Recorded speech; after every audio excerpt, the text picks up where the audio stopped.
আমি অতি নিরীহ ও সদা ক্ষুধার্ত ম্যাচ ম্যানেজার বিসমিল্লাহির রহমানির রহিম।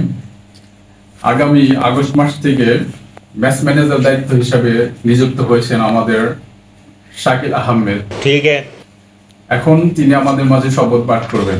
আচ্ছা।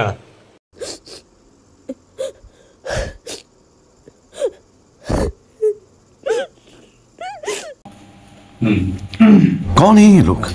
এখন আমাদের মাঝে শপথ পাঠ করবেন আমাদের ম্যাচ ম্যানেজার শাকিল আহমেদ। ठीक है, समझ गया। আমি শাকিল আহমেদ আজ ম্যাচ ম্যানেজার হিসাবে নিযুক্ত হয়েছি। अच्छा আমি অতি নিরীহ ও সদা ক্ষুধার্ত ম্যাচ ম্যানেজার। আমি কখনোই ভাঙতি দেব না যতক্ষণ না আমার নিজের পকেট ফাঁকা হয়। ठीक है, চাল ডাল তেল কম পড়লে আমি দায়ী নই।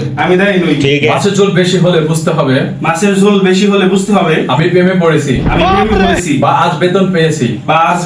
समझ गया। কাচির অর্ডার দিলে সবাই 200 টাকা করে দিবে। ठीक है, খাওয়ার পর 20 টাকা কম থাকলে সেটা আমার দান হিসাবে গণ্য হবে না। ठीक है, समझ गया। মাস শেষে হিসাব মিল না হলে আমি ক্যালকুলেটরকে দোষারোপ করব। ঠিক আছে। যতই গালি খাই না কেন পরের মাসেও আবার ম্যানেজার হব। अच्छा, কারণ আমি অ্যাডভেঞ্চার ভালোবাসি। এই শপথ আমি খালি পেটে ও খুব ক্ষুধার্ত অবস্থায় ঠান্ডা মাথায় নিয়েছি। জয় হোক ভাতের, জয় হোক বাজেটের, अच्छा, জয় হোক ম্যাচের একতা ও আমার ধৈর্যের। अच्छा।